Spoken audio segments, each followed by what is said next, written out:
To introduce our commencement speaker, once again, please welcome President Volk.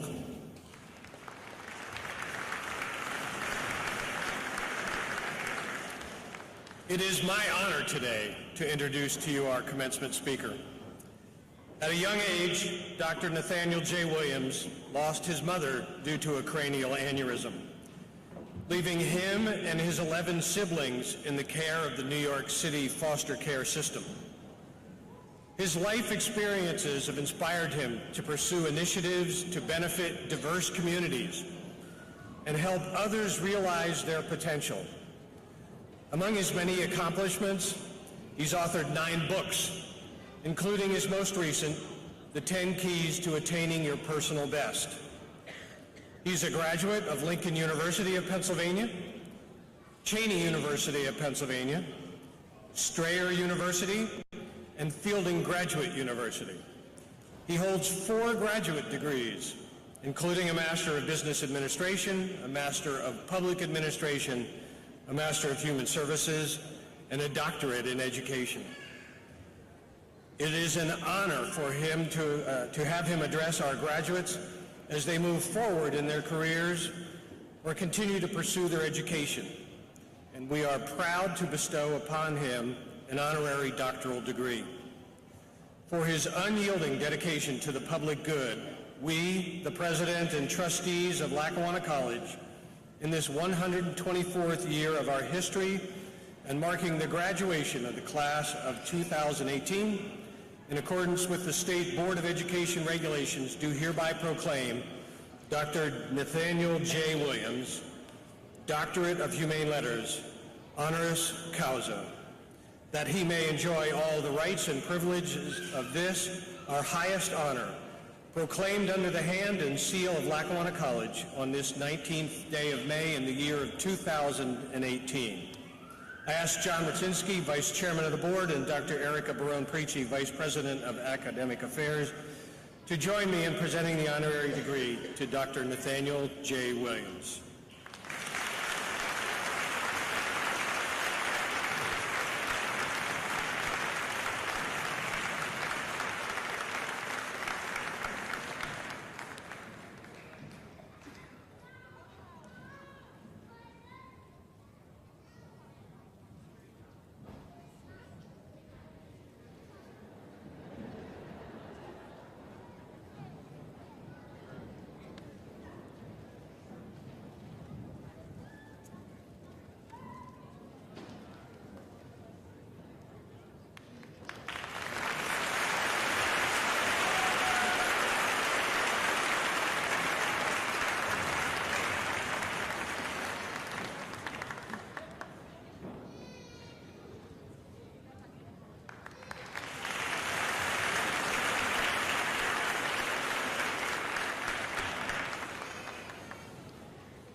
I'm going to try my best to do this without my glasses because I have my fingerprints on them and they'll look rather dirty, so bear with me.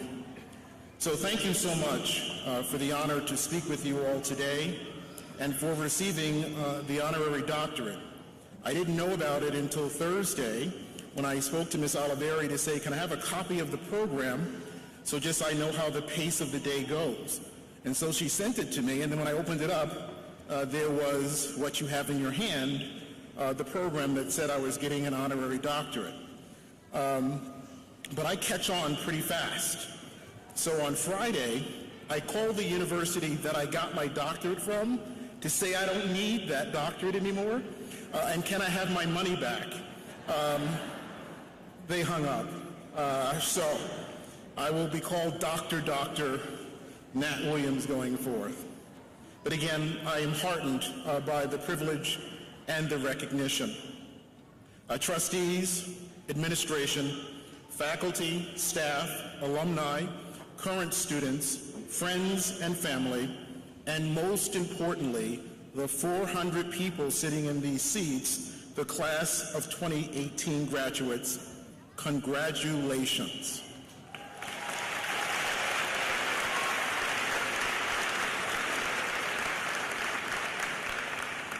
I see we hail from all parts of this great state of Pennsylvania, but also great parts of this country and the world. Some of you hail from Delaware, Vermont, Maryland, New York, New Jersey, Connecticut, Washington, D.C., Arizona, South Carolina, North Carolina, Florida, Ohio, Massachusetts, Georgia, Virginia, and as the President said, as well as the Virgin Islands, Canada, and Switzerland. It is truly an honor to be here among you. I need to also thank Ms. Oliveri and Mr. Berg. When you get to do this, you feel like you're important because you have an entourage that follows you and makes sure you go to the right place. So for the couple of hours that I'm here, I'm feeling rather important. So thank you, Ms. Oliveri and Mr. Berg, for that opportunity. I'm not an employee stealer, but I told the President he better watch out with Ms. Oliveri because she's pretty good, and I may try to steal her, as well as Mr. Berg, but he seems like he's having too much fun, so I don't know if I'll be able to grab him. But Mr. President, these are fine examples of the caliber of the team you have here at Lackawanna College. I'd also like to thank some of my colleagues from work, my friends and family who have joined me here today. Because of the late notice about the degree, I was able to get word out, and a fair amount of people are watching us on the internet as well. But I especially want to thank my wife, Tade. But I have a confession to make, and I need your help, especially the graduating class of 2018, to help me clear this mess up. Tuesday, as you all know, was the 15th, because when you're graduating, you count every single day until graduation, right? Trying not to get killed between now and graduation. You need to give yourself a round of applause because you succeeded to sitting in these chairs.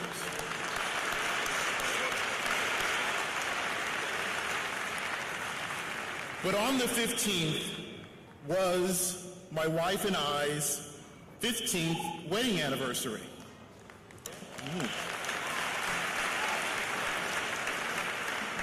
Now here's the problem. About 10 o'clock in the morning, I get a call from my wife saying, guess what? Today is our anniversary. And I'm like, how do you know that? She said, because one of my friends called me to congratulate us on our 15th anniversary. So, we agreed to do something on Saturday. Guess what today is? Saturday. And she thinks that she's here with about 1,500 of my closest friends from Northeast PA to celebrate our 15th anniversary. All right? So she's sitting over there somewhere. Raise your hand, honey. All right? So when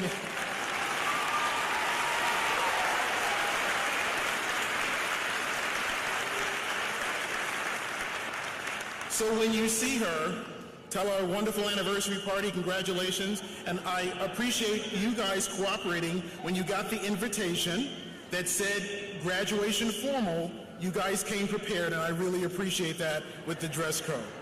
All right? So thanks for your help. All right. I'm also supported today by two of my children. My wife and I have 8. My second oldest son and my second oldest daughter are here today, Devon and Kenya as well, and I'm so glad that they could be here as well. So, moving on to the message to you wonderful people and the people that supported you to get here. I want to talk with you about two things, which is one is about perspective and two about the steps that you take as you live this experience called life. But one thing I want to preface this with is a poem that, just ironically, this week I received as, I think it actually was a post on Facebook, but I thought the timeliness couldn't have been better. The poem is titled, Pretty Ugly. And it goes, and it's by Abdullah Shaib, and it goes this way. It says, I'm very ugly. So don't try to convince me that I am a very beautiful person, because at the end of the day, I hate myself in every single way. And I'm not going to lie to myself by saying there is a beauty inside of me that matters. So rest assured, I will remind myself that I am worthless, a terrible person, and nothing you say will make me believe that I still deserve love, because no matter what, I am not good enough to be loved, and I'm in no position to believe that beauty does exist in me, because whenever I look in the mirror, I always think, am I as ugly as people say? So I want you now to look at the president. He's probably looking at like, what did you do, Ms. Oliveri? Who did you get to be the commencement speaker? And why is he reading that? Because I want to read back that same poem, but going from the last sentence to the first. And here is how that sounds using exactly the same words. It goes this way. Am I as ugly as people say? Because whenever I look in the mirror, I always think beauty does exist in me. And I am in no position to believe that I'm not good enough to be loved. Because no matter what, I still deserve love. And nothing you say will make me believe that I am worthless or a terrible person. So rest assured, I will remind myself there is a beauty inside of me that matters. And I'm not going to lie to myself by saying I hate myself in every single way. Because at the end of the day, I'm a very beautiful person, so don't try to convince me that I am very ugly. Exactly the same words read in a different way. And what we must do with our lives is take our circumstances, whatever they may be, and turn them around. And often you'll hear people say, do a 360. You don't want to do a 360 because you'll be back in the same spot you started from. You want to do a 180. So as the president noted, I lost my mother, became an orphan at age 5. Again, I had to take that circumstance and turn it around. And you now, as you've completed this chapter in your life, have to still turn around, and you'll achieve some other stuff, and turn around again and keep morphing. I wish the circumstances that all of us have to deal with were different, but sometimes they're not, and we still are required to make the best of it. So it's not what you make of the circumstance, it's the circumstance will often not change. You have to change the order in which you handle the circumstance. There are two other things that I want to cover before my time with you is up. And I'm a big person for acronyms. And every year, for the last 7 or 8 years, I do a workshop for farmers. I don't know why they keep asking me to do it, because farming ain't nothing I've ever done. But they keep asking each year. And at the end of one of the sessions, one of the gentlemen said, I really like this session, but I hate acronyms. So any of you people here that don't like acronyms, this part is going to be a little painful for you, but hang in there. I think it'll be okay.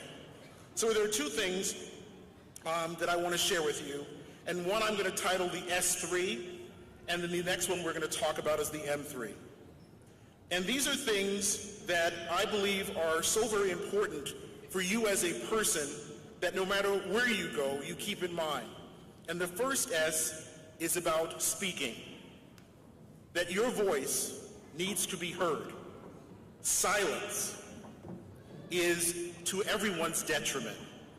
Silence is what allows for domestic violence to continue.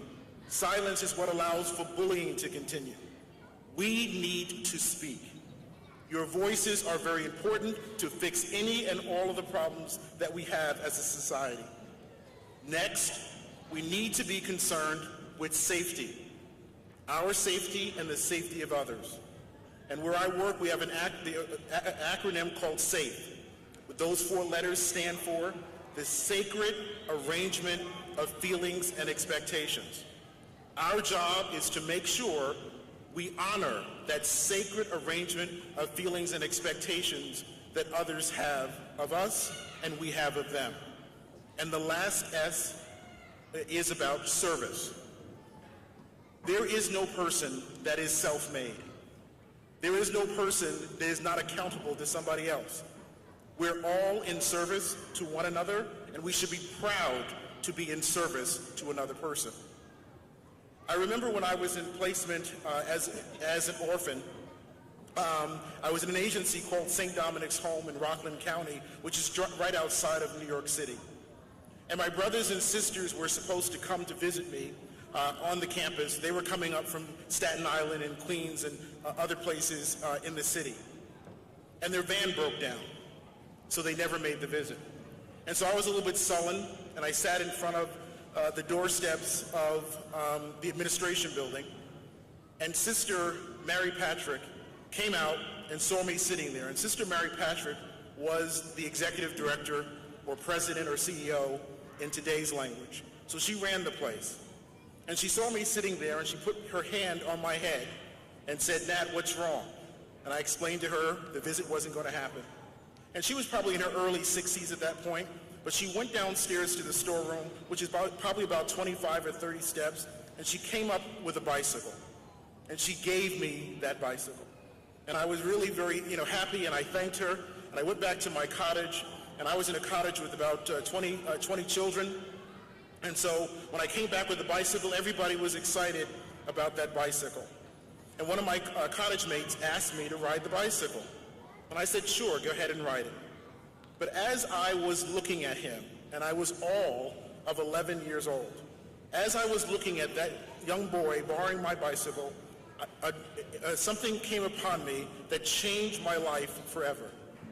What came upon me was, if I was not careful, that was going to be the story of my life. It's telling a sad story and waiting for a handout. I realized I wanted to be Sister Mary Patrick. Now, sometimes when I tell that story, people think that I wanted to be a Catholic nun. No, just understand, I have 8 kids. I don't want to be a Catholic nun. I have to behave myself because Monsignor's sitting here. I don't want to get in trouble with him. But I didn't want to be a Catholic nun. But I wanted to be a leader who could hear about problems and do something about it. So I started signing my name, Nathaniel J. Williams, Executive Director. It took me another 12 years, but that was my title. So I encourage you to understand that what you put out in the universe, when you see something that's wrong, you can change it. And often life is going to speak to you by showing you contrast. And we need to be mindful and aware of that.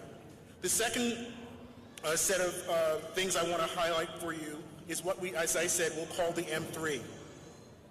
And people have often asked me, as an entrepreneur, what is it that I need to do to make sure my business does well?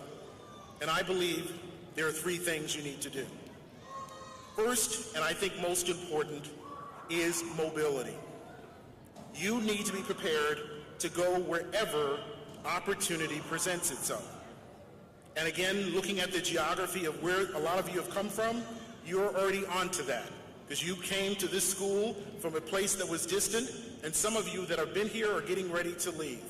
Mobility is so very important, that you're able to move, and that whatever you develop should have a thought about a larger footprint than where you are. Secondly, your model makes the world of difference. Take time to study other people's success and failures as you develop your model, but what you're trying to put forth is so very important. And last but not least, is be true to your mission. There is a reason why you're here. And I think that our higher power has tried to send us very strong memos by giving you a fingerprint that matches no one else in this world. No one. And so there's a singleness of station that your life was supposed to accomplish. Please allow for that to happen. Because as you work on your mission, followed by your model and your ability to mobilize and go where opportunity is going to present itself, you're going to be successful. In closing, I want to just remind you that we need to state and speak about the things that are important to us. We need to concentrate on being safe and the safety of ourselves and others, and we need to be proud to be in service of other people. Understanding that our model of business is going to have a strong model that is based on nobility and mission. One of the things, two last things before I get out of your way. Those of you that have something in your hand, I need you to just put it to the side for a second or put it underneath your seat. I need your two hands just for a quick moment. I want you to take this hand and raise it up here, all of you, and this hand and raise it there. And then I want you to take this hand and crisscross it and do the same with the other. And I want you to embrace yourself and give yourself a hug of congratulations for what you've accomplished so far.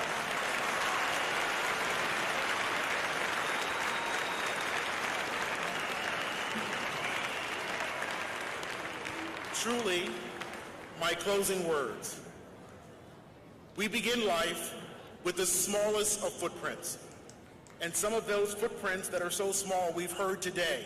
But that is a beautiful sound, especially for the president of the university, because when he hears those babies, he hears future students sitting in these seats. So he's happy to hear the sounds of those young ones coming here and spending time with us today. But again, we begin with the smallest of footprints. When we look at babies, we realize that those feet will never be that small ever again. Growth will always occur in our footsteps. Some of those steps will be taken with our parents, our siblings, our grandparents, our family and friends. Other steps we will take seemingly by ourselves. However, that is never true. We live in a world where we're all interdependent. We are never independent. We are on our own, but we are never alone. We are where one of us goes. See, one of you went here and look at all the others that followed. Where one goes, we all go. So we all impact others' footsteps and the footprint that will be left called our life. Please, graduates of 2018 of Lackawanna College, walk proudly. Leave the largest footprint on as many people as you can and go to as many places that you can, having done as many things as you can. I know you can. I pray you will. I hope you believe you must. Let your personal best begin from this point forth. Thank you and congratulations to the class of 2018.